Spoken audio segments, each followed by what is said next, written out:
Welcome to Focus on Business, a podcast show for photographers with me, your host, Jane Goodrich. I'm talking to successful photographers so you can learn from our experiences and have the business of your dreams. So join us and let's focus on business.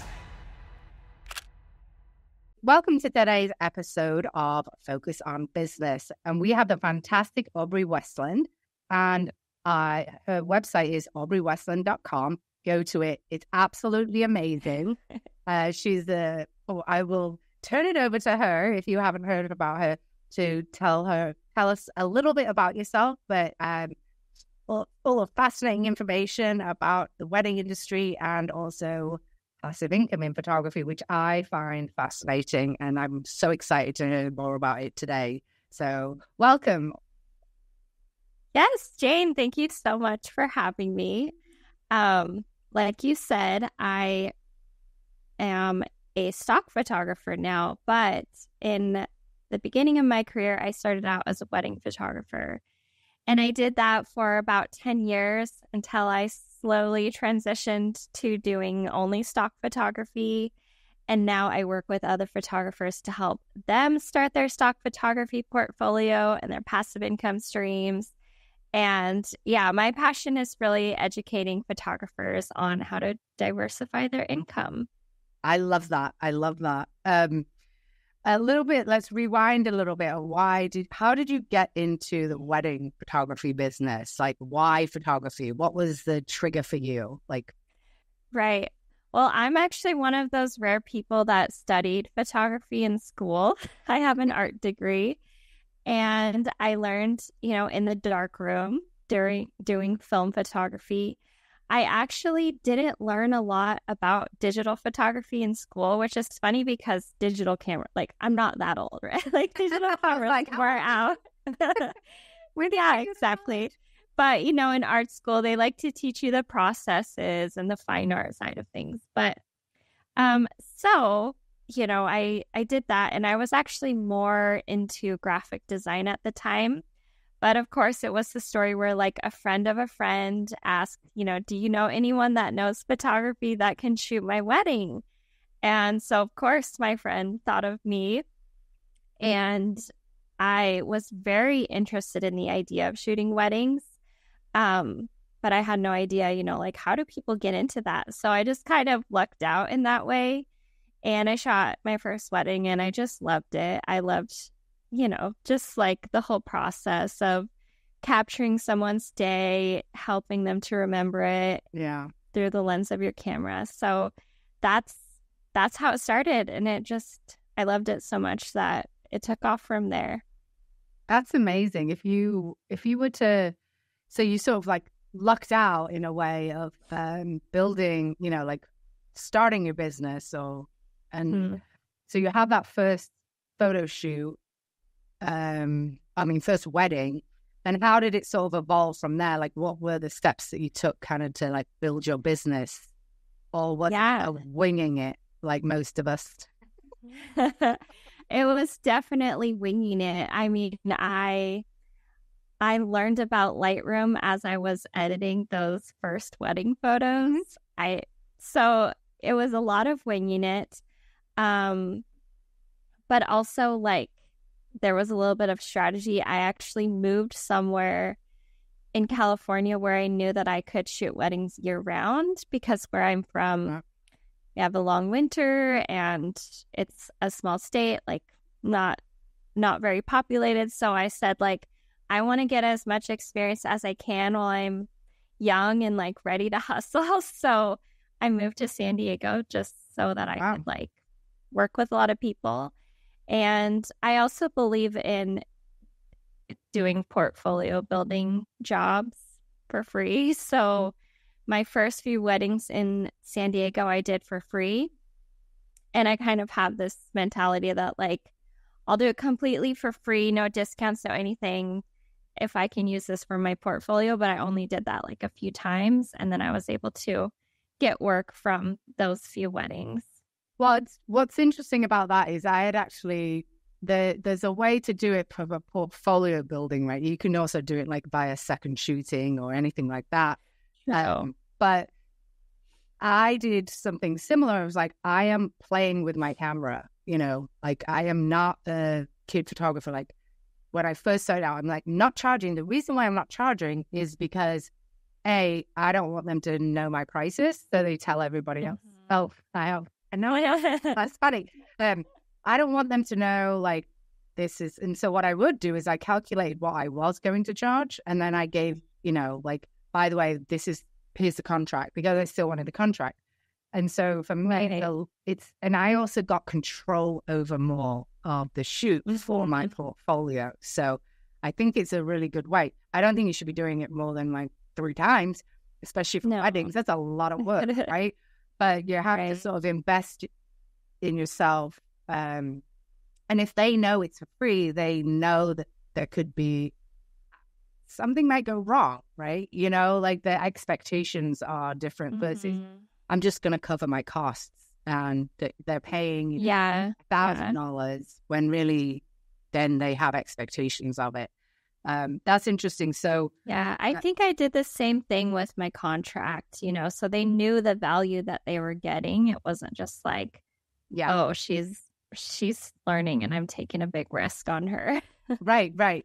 What has been your favorite form of marketing over the 10 years of doing your wedding photography business? I know you do the stock photography now, but like, even now, like, what do you love to do in terms of marketing?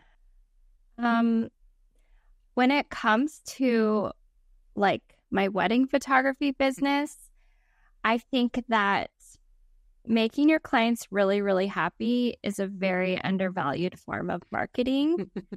But if you looked at my social media accounts now, you would never guess this, but I was so afraid of Instagram when I was a photographer. Afraid of it. I was so afraid to show my face on Instagram. And now I'm fine with it because I've put so much practice into it. But when I had my wedding photography business, it was almost all just like word of mouth and referrals. And, just going the extra mile to make sure that your clients are happy, make sure that their friends and family are happy, the wedding vendors you work with, that goes a really long way. And so when I had that business, I hardly did any marketing at all. Besides like, posting on Instagram once a week and keeping my website updated and things like that. Yeah, I actually love that. I remember when I first started out, I would do events, just going that above and beyond. I remember one I had to like it was a 16th birthday party, massive birthday party. And I could see, I mean, first of all, they were eating at this time and they were like standing up, but I saw that there was nowhere to stand. And I was like, there's tables all the way down there. So I just started moving the tables and they were, thank you. And I was like, it's not hard. I'm not shooting right now. Right? I'm shooting people eating. Gross. So like, it's that little things. People are saying, oh, you have to provide a great client experience, but how do you do that? It's like just being human. And you're like, I'm here to help the day. Like, okay, someone as a wedding photographer, having that kit, like the safety pins, something's going to go wrong. Like having like that, Absolutely. I'm going to just thread something, or like helping with, when I did birthday parties, I think I have an aversion to them because when I first started, I'm going to help you get these kids that are screaming for the cake. I need the cakes on the table anyway. I'm going to dish it out because everyone's screaming for a cake and I can't stand it. So, and they're like, thank you. And like, I got emails from people that the parents were at the event, being like, I saw you and you were like so amazing. Were you an event coordinator and photographer? And I was like, right. No, I just wanted it to go smoothly for my family. And it's like the tiny things. They're not that hard to do, like moving a table and helping cake. So, and usually you're helping the people that can get you more jobs. Like imagine you're at a wedding and you saw the wedding planner struggling to move a table and you just like went over and offered to help her. Right. they're like the gatekeepers, right? Like they can refer you to all their clients that are looking for photographers. Right. So like it's those people that are just as important as your clients. Yeah. And it's not like bending over and giving them like a million images or doing that. It's actually on the day of the event. Just going. It's the unexpected details, right? Yeah. Yeah. One of the questions that I want to get to, sort of like how I love the fact that you moved, so you didn't have a seasonal business. That was like one question I had. Just move. By the way, all wedding photographers, seasonality, move. I actually moved back. So you're not doing as many. Did you ever see any sort of red flags for clients that you're like, okay, that person is not going to be for me? Like, did you have red flags that you like spidey sense go off? Some people do. I think that I would say like 90% of the time when people introduce themselves asking for a discount, like I hate to say that, but they often ended up being the clients that didn't respect my time or trust me. That trust is important. And because you're willing to lower your price, often they would like correlate that with like, oh, she's not as valuable, even though they ask for the discount. I had a few instances where I offered the discount, and those, I have my boundaries with that, but I hate to say it, but they're always the red flags. Is the people looking for discounts or like price shopping. Yeah. I mean, for me, I think it's more the like email, the inquiry form, like how much or something. Like, okay. Yeah. I like your work too. But in where I live, there are a couple of cultures that actually, I think people grow up and they always sort of, is that your best price? So I kind of have to like, add people. So I'm like, no, it isn't. And so I don't discount. So you like it or you don't. Like, and then if they take it, like they're like, oh, okay, fine. Then they book it and they're fine.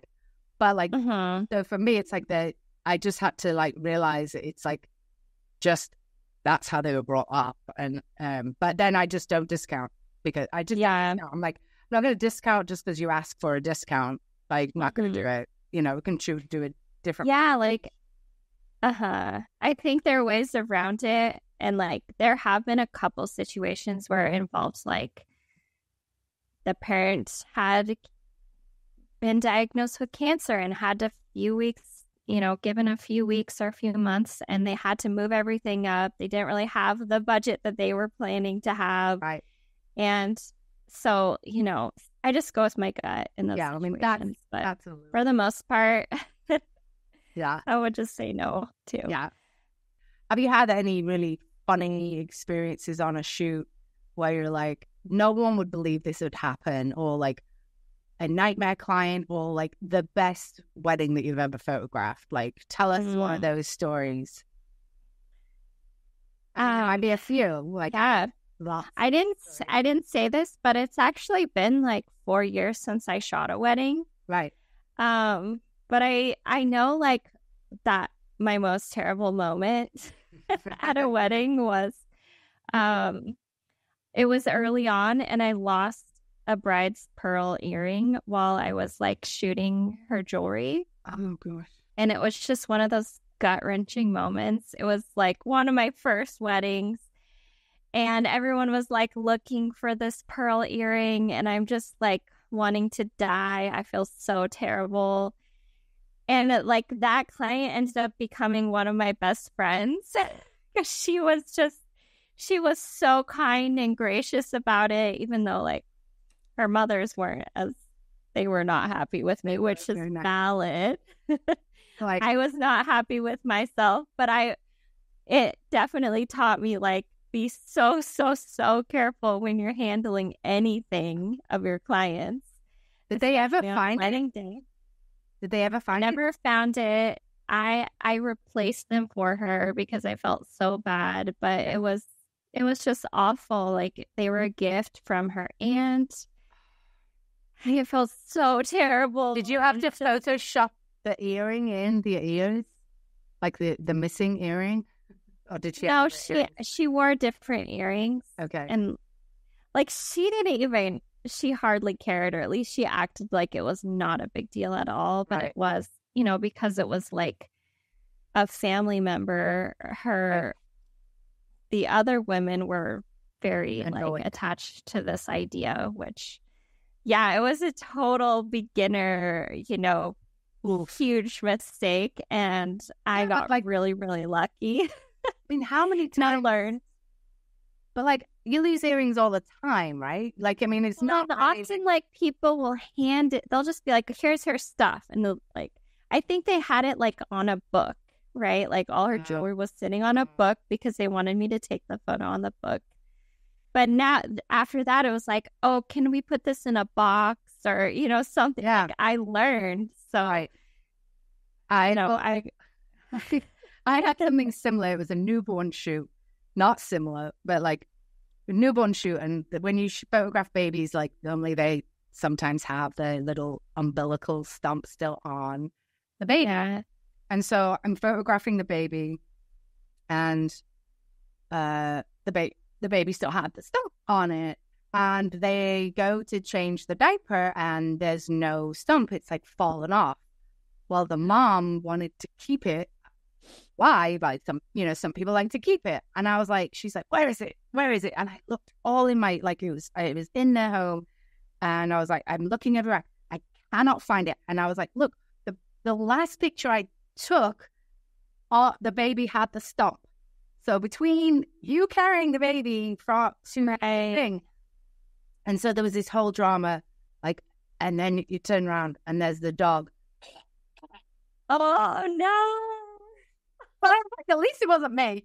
But she was devastated from it because she wanted to keep it. But then they were more worried about the dog choking on this thing than anything. Right. But that was I was but I'm I don't know if I could have done anything differently there. The only decent thing, the only thing, quick thinking that I thought I did well was just really quickly pull up the camera, being the baby had it on it. Yeah, that's true. That was a good call. Very, very angry. So, the losing things, that was kind of a very odd situation. But so what would one tip, your friend down the street, she wants to start a photography business, what would the tip be that you would give her? Okay, got to do this first. Or you can have 2 or 3 tips. It's always the case. Well, I will tell you. Do it. No, I'm just kidding. No, not at all. I think it's a great. You mentioned second shooting. I actually never did that, and I think I missed out on a lot of learning and probably skipping a few steps if I had done that. Mm-hmm. So if you can find a mentor or a coach or someone like that, I think that can be just so valuable. An internship, especially if you want to do weddings, that is a great way to learn. And then, in hindsight, 10 years later, I definitely wished that I had started stock photography sooner, because that was for me, it filled in the gaps during the slow seasons.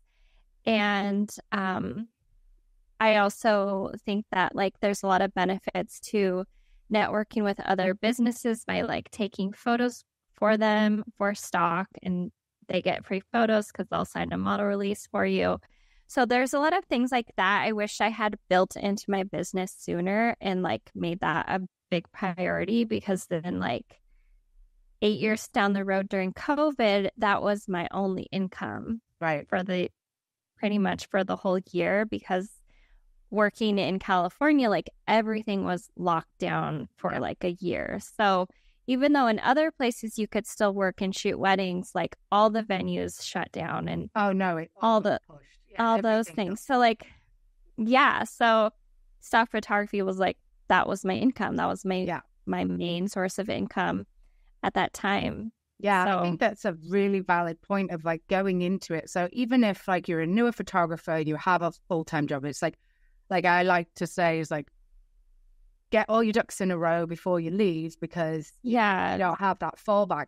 Have a savings account I mean, I had a savings account. I always had a business savings account for those emergencies in case I needed to have surgery, in case I was going, and of course Absolutely. I just hired, just got a new studio, renovated like crazy in like the end of 2019.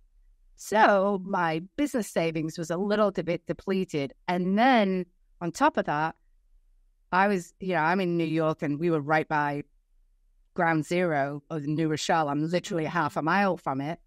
We were shut down. I'm like refunding. No one can have newborn shoots, refunding. I'm like $10,000 out the door. I had like zero business save. I was like, this is insane. But how did that happen? Yeah. Like, and I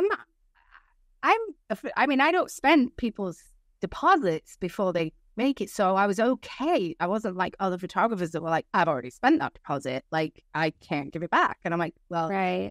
And so, I do call it retainer, but like they can fight it. And, I just thought it was the right thing to do at that point. Mm-hmm. But if I'd have passive income streams, whatever those are, because I'm full time, I still think that that's a really great way to have like, okay, maybe my passive income stream is, like doing something on Etsy. It's just stock photography. It might not even be related to photography.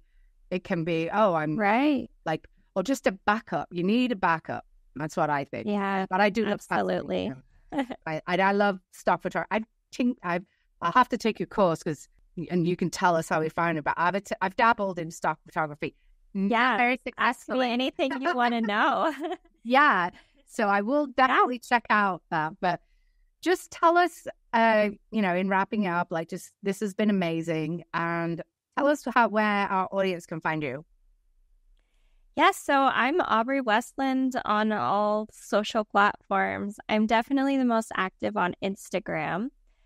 I have a podcast called Creative Abundance, and I'll have to have you on. We'll have to do a little podcast swap. So you can listen to my podcast, and I don't know when this is coming out, but in April I'm doing a challenge. Well, it's a boot camp.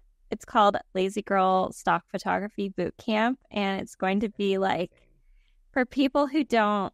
Okay, so like there are the people who they just can't finish courses. I've been there. I've been one of them. So I kind of created this as like a way for you to get started. It will be really fun. We'll have like a 14-day photo challenge. All the course content will be on like a daily private podcast, so you can listen to it, driving to work every morning. And then we'll have a Facebook group where I can answer all your questions. So it's going to be just like a really easy way to get into stock photography.